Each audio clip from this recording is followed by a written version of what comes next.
Our Artemis II crew news conference. Well, that just happened. It's great to sit here and watch your mission go by in a short clip there. What an amazing journey that was. First and foremost, Victor, Christina, Jeremy, just thank you. Like, this was an unbelievable adventure, and it was made possible by this crew and the support of each other throughout the whole thing. And I've said it so many times, but we are bonded forever. I mean, that's the closest four humans can be and not be a family. So it was just an amazing adventure, and every single person on that crew lifted each other up the entire time. So I just can't thank the three of you enough. Thank you. While we're giving the team, we're always thanking the team. So I think today we're just going to start by thanking the world. Let's just thank the world, and let's break that down for 1 minute, and then I'll hand it back to Courtney. But this NASA organization and their international partners, they put together this amazing vehicle, the Orion spacecraft that we named Integrity atop the Space Launch System, riding to the moon on a European service module. They provided this massive structure that was able to push 4 humans around the moon and bring them safely back. So thank you to every single person that had a hand in building that machine, because it was a magnificent machine.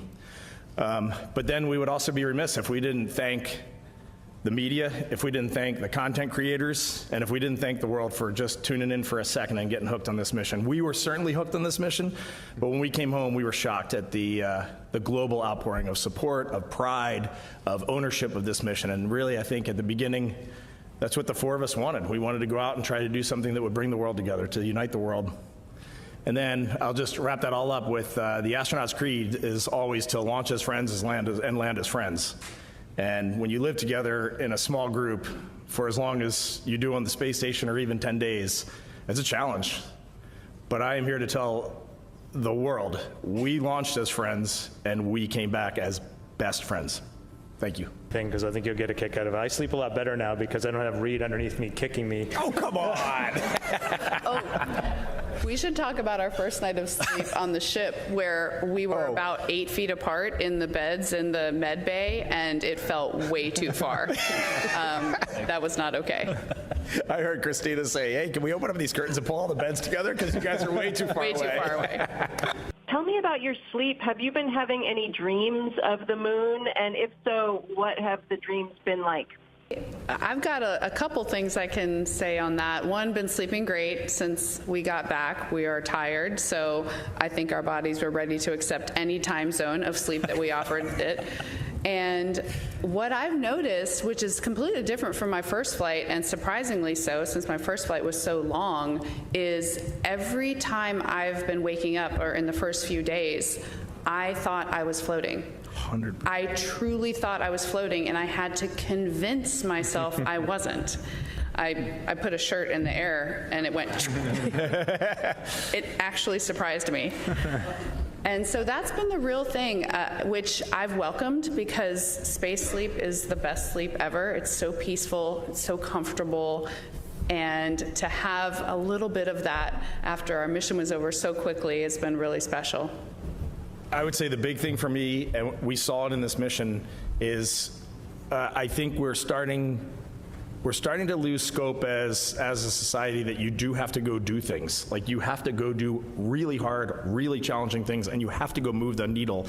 And that actually means like bending metal and fueling rockets, or that means inventing a new way to do surgery. But we have got to get our hands out there and engaged. Our hands and our minds have got to be engaged. I think, there's a professional path that folks are going to take to get into whatever profession, and then, that's kind of a springboard to get this job. This is no one's first job. It's not an entry-level thing. But I would encourage them to start now, before they even are on that journey, to really get comfortable asking questions and then listening to their peers, but also to their mentors.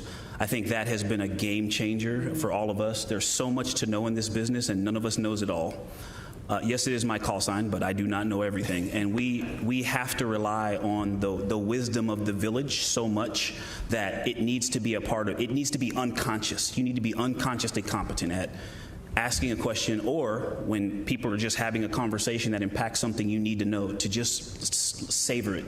Take it in and make it a part of what you believe. The 3 things I've always encouraged young people to do, I think, still apply: to be gritty or resilient, to be a lifelong learner, and to be a good teammate.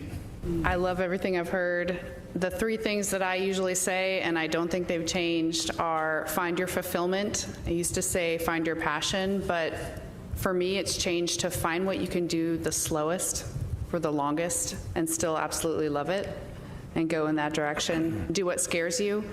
Path of least resistance isn't usually the path that will give the most back to the world and give you the most sense of courage and confidence. And finally, support those around you. The benefits that compound when you support those around you and they support you back are just immeasurable. Maybe the one I'll emphasize is just follow the example that people saw here. Don't do it alone, and share what you're trying to accomplish with others, because you need the support of others to do big things. And so share your goals, be brave enough to share them, and then you'll be surprised how people surround you and lift you up to accomplish them. I do not mind starting this. We probably all want to throw a little bit in. I just want to say 100% point blank, that was a wonderful toilet. The toilet worked great. Where we had an issue, and it was an issue for sure, is that our primary vent line, which takes, you know, when you go to the bathroom at the end of doing that, you flush the toilet flushed just fine, but then when the liquid went out the bottom of the toilet, it got clogged up in our vent line, and our tank can only hold about, you know, maybe I'm guessing like under 10 urination events, I guess that tank can hold, and then it's got to be dumped. And for the first 2 days of the mission, it was fun to watch that thing get dumped. I mean, that is an interesting thing to see out the window. It's just like a billion little tiny flecks of ice heading out into deep space. But that primary vent line got clogged or gunked, or we'll wait and see exactly what the technical reason was, and that put a limitation on us. So I definitely, for those great engineers that made that toilet, I don't want them hanging their head low. They should hang it very high. It was a great piece of gear. And then what did we learn? Like, there's always things we need to improve. I think the thing, just speaking for myself, the thing that really surprised me on this mission was how well the spacecraft handled and how well the machine supported the 4 humans on board. We were a little cold the first 2 days. They warmed it up. They fixed everything that we asked. The thing that we need to probably work on for the next mission is now we know the things that we didn't know before we launched. Like, when you want to go into a bag and get lunch, but you got to dig through 1,000 different things to get to lunch, it makes it really hard and cumbersome to eat on a very busy day. There are different ways that we could manage the cabin during workout. Like, we have learned all these little nuances that we can make Artemis 3, 4, 5, just bring the gains down on those things so that they can focus, which we've always said on their task, rendezvousing with spacecraft in orbit, getting on the lunar surface, and building a sustainable presence on the moon. Like, we hold the key to that lock, and we've already started debriefing so that they don't have to worry about that lock. What part of this mission needs to be told, in the most crucial, specific way possible? What part of this mission tells the story that Hollywood needs to get right? I would just start by saying a movie wouldn't do it justice. It has to be a series. There's so much to talk about.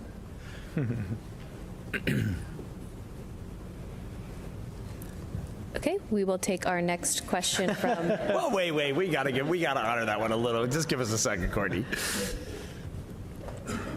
I guess the thing that might be hardest to convey, no matter what the platform, would be how much it meant to us to bring everyone along with us, and how much it meant to us to hear that the mission had an impact.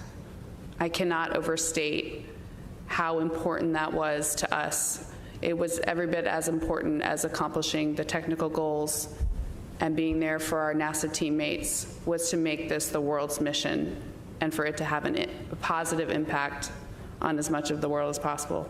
That is all the time we have for today. Thank you to the Artemis II crew for your time today and for such an inspiring mission. And thank you to our media for your continued interest in NASA's Artemis II mission. We'll see you next time.